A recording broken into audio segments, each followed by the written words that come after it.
North Bethesda. The committee may be interested to know what kind of programming is planned for FY25. But basically, the NDA itself funds the FTE that manages and operates the conference center, pays for some non-routine repairs and things like that. It also maintains a reserve, and occasionally when it's in the red, the county will step in, and if there's any surpluses, those are deposited into the county. I did receive some additional information from Mr. Gene Smith's team about some special appropriations during COVID. We noted the amount that was distributed in 2020, but there was also money during 5.9 in total appropriated for COVID, and that's the full amount will be recouped this year. The main thing with this budget is that every other year they has to conduct an audit. FY25 is an off year, and so what the $50,000 for the audit that was included last year is not included this year. That's the main change, other than the cost for existing personnel. And you have some additional information about, how much their ground lease and profit they're generating, if there's any additional questions about that, but council staff recommends approval. Thank you, Mr. Ali. Mr. Smith, any comments? No? Nope, nothing to add. Okay, this was very simple, straightforward. Does anybody from the committee has any questions? Councilmember Sells. I just had a quick question about the table 1 on page 3. Just showed the revenue was significantly lower and than last fiscal year, and just wanted to. Table 1 on page 3. Thank you, Gene Smith with the Montgomery County Business Center. Are you speaking about fiscal 24, the 1.7 million that's currently in there? Yes, so that's the year-to-date total. We still have 4 more months in fiscal 24, and rather than estimating what those might be, we just provided council staff with the year-to-date total. So I think the current estimate is going to it will likely exceed what we received in fiscal 23, well above $2 million.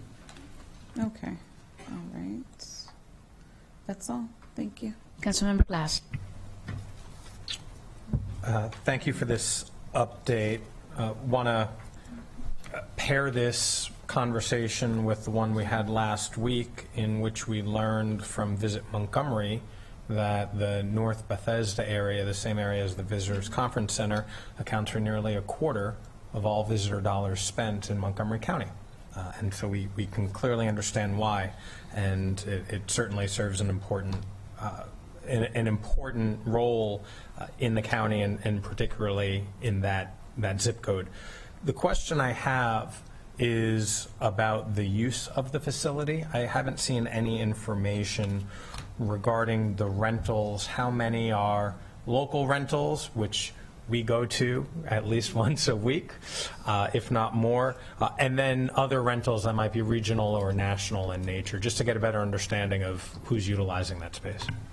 Thank you, Mr. Glass, for the question. I do not have that data in front of me right now, but I'm happy to provide to the committee as a follow-up. I think it's just illuminative, right? We agree. Great. And I think that's it. Thank you, Madam Chair. And with that, I think the committee agrees with the county executive's recommendation. Thank you so much for all your work. Next, we have the Capital Improvement Program CIP on Burtonsville Crossings. Mr. Ali. Thank you. This was a CIP item that was transmitted as part of the April 16th amendments to the recommended FY25 to FY30 CIP. Basically, as a result of 2 state bills, or there were 2 state bills that were approved last year to provide funding for the Burtonsville Crossing Shopping Center renovations that are being undertaken currently, and so this year they authorized $2 million more, and that's what this item reflects, the addition of state aid. And so staff recommends approval, and you can just see a list of some of the things on page 1 and 2 of the things that the money is being used for, but it's all towards the same effort, and it should complete by the end of this fiscal year. That's very exciting news. We all want to make sure this area is successful. Does the committee have any questions? Councilmember Sells. So are all of the retailers accounted for in the shopping center? Is it fully leased? I'm not sure. I can double check on that, but okay. I believe that they're still leasing up some of the pads. Okay. But I can follow up and confirm that. Yes, only because when we met with Ms. Groff last week, we just talked about the different centers across the county and which ones were benefiting from more visitors, and wanted to ensure we're thinking very creatively about the tenants that we're attracting and advertising to. We want to ensure that every corner of the county is still a destination, and we're thinking creatively. So I don't know who that would. It's the Edens Development Group, actually, and so I can find some Yes, more okay. information about their specific plans, but they have Yes. put some things out in the press updating everybody, and they have a good reputation in the county. They actually recently conducted the update of the Cabin John Shopping Center as well, so I think it's Yes. maybe Oh, a good. similar Okay. spirit. Yeah, I would love to hear more about that. Okay. Yeah, they're amazing. They have done spectacular work in Virginia. When I was in the planning board, we went to see, I think it's called the Mosaic property that they had over there. And then after that, that motivated us to push for them to start investing in Burtonsville. And that was like 6 years ago. So I'm happy that we're at this stage. Seeing the results. Yes, Councilmember Glass. Thank you. I just want to say I was at the groundbreaking a year or two ago. I was at the ribbon cutting for the market that's there. There are a lot of exciting things that are coming. A number of the retailers are local, which makes it even better. But particularly, I just want to say thank you to the District 14 team that brought this money back, Senator Zucker, Delegates Kaiser, Queen, Mercu North, and former Delegate Ludke. This was done because of them, and also the community, the Build a Better Burtonsville organization. We are building a better Burtonsville. And with those beautiful words, I think we approve. Thank you so much for your help. And now the last item on today's agenda is very exciting. Permitting services and a follow-up regarding a restaurant effort to streamline. And I see HHS and DPS here. As they approach, Mr. Ali, would you like to kick us off, please? Sure. I'll just run through the staff packet, which is somewhat brief.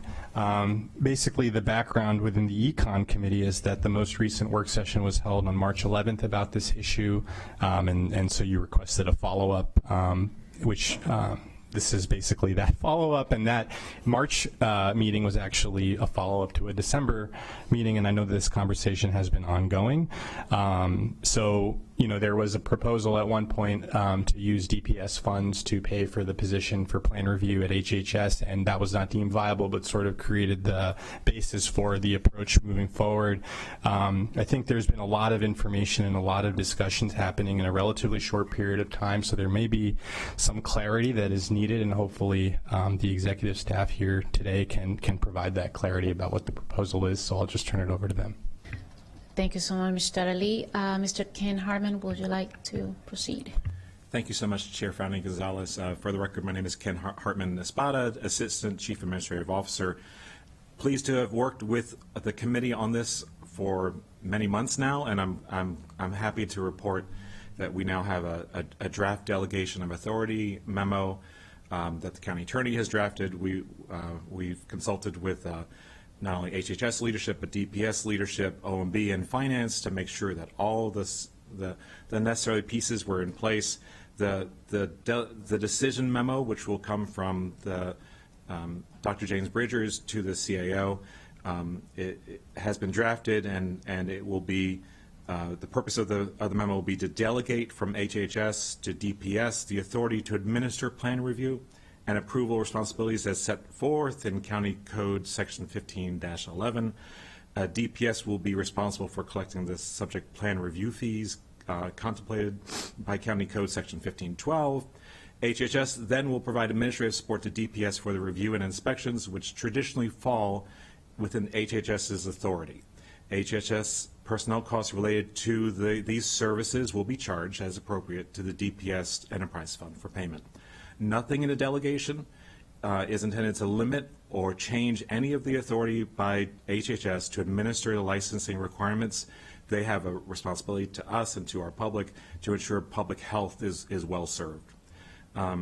and all that. So all work will continue to be done under supervision of the HHS director, subject to the director's approval, and of course Dr. Ashford and her team. The delegation will take effect no later than July 1st of this year, and will have a sunset date of June 30th, 2025, which is when we evaluate, do we continue, are there other changes we should be contemplating? And any extension of the delegation must be approved by the CAO. So I'm happy to report that. And what about the discussion on the two, because we want to have two positions. This needs to be successful from the very beginning. Absolutely. So this delegation allows for the staff, and there are a number of staff who are already dividing their time up, providing these services along with everything else that L&R does. It will allow that time to be charged to the DPS Enterprise Fund. It also will allow for the position that's proposed in the county executive's budget, which is intended to help applicants put together their applications, to answer questions, to be reimbursed by the Enterprise Fund, and would be able to support the committee's desire that you expressed last time for an additional dedicated plan review position to be funded from the Enterprise Fund. There will be two full-time positions to review those plans. As I understand it, it would cover the position the county executive has recommended, and would cover, should the council decide, that additional position to be funded by, so long as it does these duties.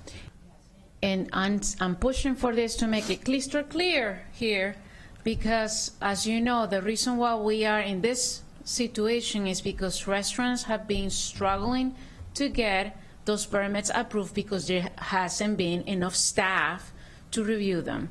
So we need to make sure that we have the people to make sure that restaurants open on time. Otherwise, we're not doing ourselves a favor. Councilmember Balcom. Thank you. I just have some clarifying questions. So just to clarify, the two positions, so they're both HHS positions, and one is currently in the budget request. Have we added the second one into the HHS budget request? I think we need to add it. We need to make sure it's clear we need two positions. Otherwise, we don't have enough. I mean, that has been the plea that we have received from HHS, that we don't have enough folks. So that has to be. Right. So in this packet, we don't have that discussion in this packet. And not only is this our last committee session, but it is the council's last committee session of the budget, right? So if that's the intention, we need to do that. We need to have that action now. So that's one. We can talk about that. I do have another question, and that's about one of the. So I think there's 2 points about this negotiation or relationship or MOU, whatever it is, right? One was that we don't have enough staff. And if that's the only reason, then just adding 2 staff should do it. But there is this communication and relationship between HHS and DPS. And I just need to have that clarified as to how does HHS is still supervising and directing the staff. What role does DPS have in the communication and oversight of the individuals? And oversight might be way too strong of a word, but how does DPS interface with these 2 employees differently than what they currently do now? And I can start, and Director Sabakan can add value. The intent is that for the customer, you're coming in the door, you're putting in your applications, you're paying your fees in one place. There is and Dr. Sabakan can talk about the system they have for seeing how applications flow through the process from start to finish, and something that I'll turn it to him to answer, but it's something that we, as well as you, would want to see, that there is a flow, and when it gets to to the health plan inspectors that there is a expectation from the customer that there is a turnaround within a reasonable time. Okay. Good afternoon. This is Rabia Sabakan, Director of DPS. As Mr. Hartman pointed out, the effect will be a streamlined experience for our customers. They will only have to pay. They won't have to go twice in payment of those fees. Hence that's why we stress that in the delegation of authority, so the customer will go make a single point of payment at the front end when they submit applications. As far as the oversight, DPS remains the overseer of the process. So we will essentially do the same thing with any outside agency or department that's linked into the permitting process based on the scope of work. We will just continue to to ensure that the routing is done accordingly. Probably the biggest difference is making sure that as far as the fees, that everything lines up appropriately, particularly with the chargeback being done at a certain point of the year and back to HHS.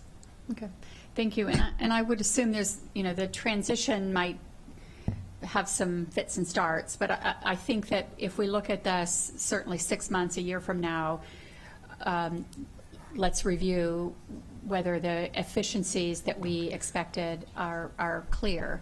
And if not, what needs to change in that regard? Because I know that there will be a transition. We talked the last time that, there are cultural differences between DPS and HHS in that regard.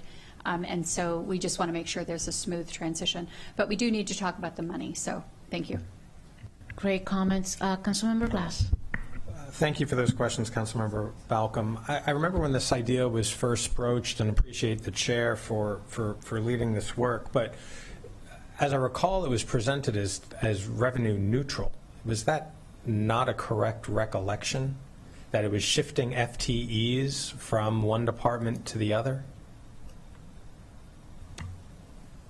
In this proposal that we're looking at in front of us, we are not proposing to increase fees.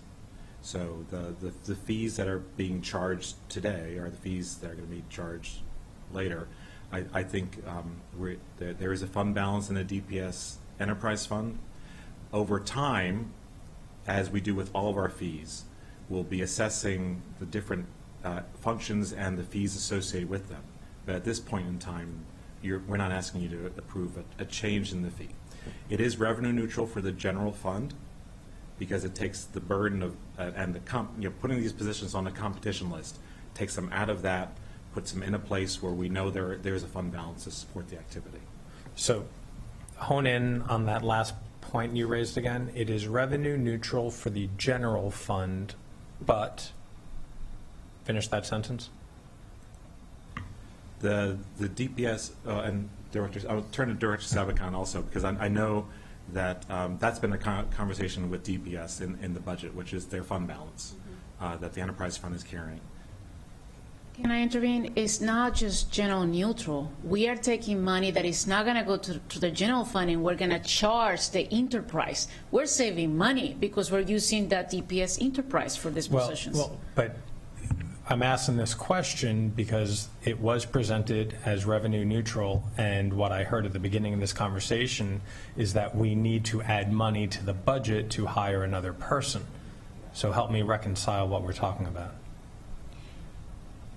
We will be adding money to the... Well, but Councilmember Balcom, isn't that what you were referring to? So we need to add an FTE to the enterprise fund. Enterprise. May I provide a little Yes. clarity here? And I Yes, apologize. that would be great. Sorry.